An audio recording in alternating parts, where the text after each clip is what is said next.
Messieurs, dames, je voudrais vous saluer en vos rangs, grade et qualité et me dire que je me réjouis d'être ici avec vous pour partager ce thème qui m'a été proposé. Il faudrait dire que le thème tel qu'il est libellé, les efforts fournis par l'État de Côte d'Ivoire pour garantir un État de droit, nous invite juste à exposer des constats. Il ne s'agira pas du fruit d'une réflexion. Et donc, je voudrais m'excuser pour ceux qui seront un tout petit peu déroutés, mais je vais le faire de manière didactique pour que vous-même, au sortir de cette salle, vous puissiez vous enrichir en vous appropriant et en domestiquant les textes qui seront cités pour vous permettre, parce que je l'ai tout le temps dit, pour que vous soyez des activistes en matière de droits de l'homme, il vous appartient d'abord de connaître l'administration, de connaître son fonctionnement, de maîtriser les textes qui nourrissent votre activité pour être de meilleurs et d'excellents défenseurs des droits de l'homme. Lorsque j'ai eu le texte, je me suis employé à dire pourquoi est-ce qu'ils disent les efforts que l'État fournisse pour garantir un État de droit, l'État de Côte d'Ivoire. Parce qu'en lisant, je me dis, mais est-ce qu'il n'y a pas à minimiser tout ce que nous voyons, tout ce que nous entendons? Et je me suis plongé dans une petite recherche pour voir à quel moment l'État de Côte d'Ivoire lui-même s'est engagé véritablement à être un État de droit, ou du moins à s'exposer comme un État de droit. Et cette petite recherche m'a amené déjà à me focaliser sur 3 actes fondamentaux. C'est le même acte, mais pour 3 actes. La Constitution de 1960 modifiée, la Constitution de 2000 et celle que nous avons votée en 2016. Et j'ai été fort surpris que les 2 premières constitutions, de 2000, enfin de 1960, même modifiées, et de 2000, ne font aucunement référence à un État de droit. C'est la Constitution de 2016 qui, dans son préambule, dit « Nous, peuple de Côte d'Ivoire, réaffirmons notre détermination à bâtir un État de droit dans lequel les droits de l'homme, les libertés publiques, la dignité de la personne humaine, la justice et la bonne gouvernance telles que définies dans les instruments juridiques internationaux auxquels la Côte d'Ivoire est partie, notamment la Charte des Nations Unies de 1945, la Déclaration universelle des droits de l'homme de 1948, la Charte africaine des droits de l'homme et des peuples de 1981 et ses protocoles additionnels, l'acte constitutif de l'Union africaine de 2001 sont promus, protégés et garantis. Voici où je trouve la capacité, où je dirais mon appui pour dire c'est quoi l'état de droit. Et pour le dire de manière à ce qu'il soit universellement saisi, je me suis référé à une définition qui a été donnée par le secrétaire général des Nations Unies dans un rapport qui était édité au bénéfice du Conseil de sécurité. Il admet qu'il n'y a pas de définition d'état de droit retenue, mais il dit c'est-à-dire l'état de droit, désigne un principe de gouvernance en vertu duquel l'ensemble des individus, des institutions et des entités publiques et privées, y compris l'État lui-même, ont à répondre de l'observation des lois promulguées publiquement, appliquées de façon identique, tous et administrées de manière indépendante et compatible avec les règles et normes internationales en matière de droits de l'homme. Il implique d'autre part des mesures propres à assurer le respect des principes de la primauté du droit, de l'égalité devant la loi, de la responsabilité au regard de la loi, de l'équité dans l'application de la loi, de la séparation des pouvoirs, de la participation à la prise de décision, de la sécurité juridique, du refus de l'arbitraire et de la transparence des procédures et des processus législatifs. Voici ce que c'est que l'état de droit. C'est vrai, je le disais, que les 2 premières constitutions n'ont jamais affirmé bâtir un état de droit, mais n'empêche, que l'État de Côte d'Ivoire est un État de droit. Ou du moins, les gouvernants successifs qui ont été à la tête de ce pays se sont mis en chemin pour bâtir un État de droit. L'état de droit tel que défini dans ce rapport par le secrétaire général nous limite à une appréciation au regard de l'accès à la justice et d'une justice ou d'un procès équitable pour tout le monde, pour tous les citoyens, y compris pour l'administration. Et donc, notre propos va s'articuler sur deux axes. Les engagements de l'État de Côte d'Ivoire en la matière au plan international, je dirais même régional, et au plan national, pour que tout ensemble nous puissions apprécier si effectivement nous sommes en train, nous, peuple de Côte d'Ivoire, nous sommes en train de bâtir un État de droit. Je commence déjà au plan international. Je reviendrai au plan national, mais je commence au plan international. Au plan international, pour permettre, l'État de Côte d'Ivoire, pour permettre, ou du moins pour lutter de manière résolue, comme l'a si bien dit le directeur de cabinet, représentant M. le garde des Sceaux, les crimes et les violations graves faites aux droits de l'homme, l'État de Côte d'Ivoire s'est engagé à reconnaître la compétence de la Cour pénale internationale. Et chose intéressante, cette reconnaissance s'est faite le 18 avril 2003, soit 7 mois juste après le déclenchement de la rébellion, alors même que l'État de Côte d'Ivoire n'était pas parti au traité de Rome. L'État a reconnu et accepté la compétence de la CPI par une déclaration effectuée en vertu de l'article 12-3 du statut. Le 14 décembre 2010, cette reconnaissance a été reconfirmée. Et le 3 mai 2011, elle a été encore renouvelée. Et donc vous voyez que déjà l'État de Côte d'Ivoire voudrait qu'aucun crime, encore plus les crimes de grave violation, ne puissent pas demeurer impunis. Au plan continental,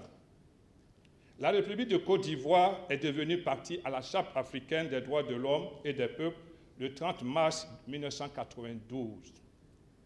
Et étant partie au protocole relatif à la Charte portant création d'une Cour africaine des droits de l'homme et des peuples, le 25 janvier 2004, la République de Côte d'Ivoire est l'un des 15 premiers États à reconnaître la compétence de cette Cour africaine. Mieux, le 23 juillet 2013, elle a permis aux citoyens ivoiriens ou à tous individus et à toute ONG ayant statut d'observateur auprès de la Commission africaine des droits de l'homme de pouvoir saisir cette Cour africaine. C'est ce qui a été le cas avec l'ONG Action pour la protection des droits de l'homme, APDH. Au plan régional, la Côte d'Ivoire, étant membre de la CEDEAO, a adhéré au protocole révisé qui a permis la création de la Cour de justice, qui a été créée déjà en 1991, et s'est engagé à répondre de ses obligations internationales devant cette Cour. Donc, si on voudrait le dire déjà, à ces 3 niveaux de palier, c'est-à-dire au plan international, au plan continental ou au plan régional, l'État de Côte d'Ivoire offre la possibilité à chaque citoyen et à tout individu de pouvoir faire constater toute violation des droits de l'homme, toute atteinte aux droits fondamentaux et encore plus offre la possibilité aux citoyens de participer à la consolidation de l'État de droit. Au plan interne, je vais vous faire l'économie de plusieurs tests, mais je voudrais revenir déjà au niveau de notre loi fondamentale qui institue une cour de justice pour juger les premiers responsables de notre pays, à savoir le président de la République et les membres du gouvernement, y compris le vice-président. Cela voudrait dire que nul n'est au-dessus de la loi. Mais mieux, en parlant de ces institutions et de ces personnalités, je voulais vous faire remarquer qu'il y a quelques mois, le DG de la comptabilité publique, sur nos télévisions et sur les antennes, s'était crié parce que les fonctionnaires de l'État de Côte d'Ivoire font perdre aux caisses de l'État chaque année pratiquement 60 milliards en termes de condamnation de l'État de Côte d'Ivoire. Cela voudrait dire que l'État de Côte d'Ivoire subit la rigueur de la loi. Et en ce qui concerne tous les citoyens que nous sommes, les citoyens lambda ou ayant quelques prérogatives, la loi sur l'organisation judiciaire établit de manière claire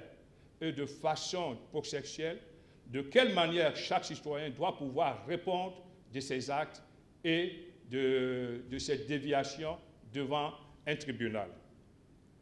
Mais l'État de Côte d'Ivoire, je peux vous l'assurer, a essayé encore de faire mieux. À travers la loi 2016-1111 du 8 décembre 2016, relative à la lutte contre la traite des personnes, l'État de Côte d'Ivoire s'est donné la capacité de juger ou du moins de permettre à des personnes qui auront été victimes de traite de personnes de saisir ces juridictions nationales comme étant compétentes dès lors que l'auteur de ces faits se trouverait sur son territoire. Même mieux, lorsque les faits même ont été commis à l'extérieur et que les faits ont été commis sur un Ivoirien, l'État de Côte d'Ivoire a l'obligation de pouvoir poursuivre ces faits sur son territoire. Voici une avancée notable. Le décret, ça c'est au plan national, le décret, nous avons pu constater au niveau du ministère de la Justice qu'il y avait une difficulté d'accès de la population aux juridictions et en 2016, le gouvernement a pris le décret 2016-781 à la date du 12 octobre et fixant les modalités d'application de la loi 72-833 du 21 décembre portant code de procédure civile pour ouvrir l'assistance judiciaire sur l'ensemble du territoire national. Cela veut dire quoi? Que si vous êtes, je m'excuse, si vous êtes à Ferké et que vous avez été victime d'une quelconque violation, l'État vous donne la possibilité, en dépit de vos moyens insuffisants ou inexistants, de pouvoir bénéficier de l'assistance des auxiliaires de justice que sont les avocats et les huissiers pour pouvoir intenter ou rester en justice. C'est là aussi une avancée, ce qui permettra à l'Ivoirien démuni, à l'Ivoirien vivant dans une situation difficile, de pouvoir bénéficier de la protection et du conseil de l'État. Pas plus tard que hier, pour les avocats, ils le savent, pas plus tard que hier, nous avons signé les conventions avec le barreau et la Chambre nationale des huissiers dans ce sens, pour expérimenter déjà leur appui sur 5 juridictions pilotes. Mieux, l'État de Côte d'Ivoire, conscient, ou du moins le gouvernement ivoirien conscient de vouloir bâtir un État de droit qui tient compte des libertés publiques, notamment des droits fondamentaux, a pris en 2014, pour vous les défenseurs des droits de l'homme, vous le savez, a pris en 2014 la loi numéro 2014-388 portant promotion et protection des droits des défenseurs des droits de l'homme, qui est une loi pour laquelle je ne dirais pas que je me bats, mais pour laquelle je fais un plaidoyer où je demande à chaque défenseur de pouvoir s'approprier, la lire et la maîtriser pour pouvoir être un défenseur des droits de l'homme. Parce qu'au travers de cette loi, l'intérêt que l'État a, c'est d'inviter tout citoyen à être un défenseur des droits de l'homme. Une des articulations le précise bien, tout individu peut et doit être un défenseur des droits de l'homme. Et en ce qui concerne les femmes de manière spécifique, la loi reconnaît une protection dès lors que la violation porte sur son genre, sur le fait qu'elle soit femme. Si elle se trouve devant un agent ou fonctionnaire de l'État et que celui-ci la traite de femme, vous savez les termes qu'on utilise, je voulais en faire l'économie, à partir de ce moment, elle peut bénéficier de cette protection. Et le décret d'application qui était très attendu a été pris depuis février 2017.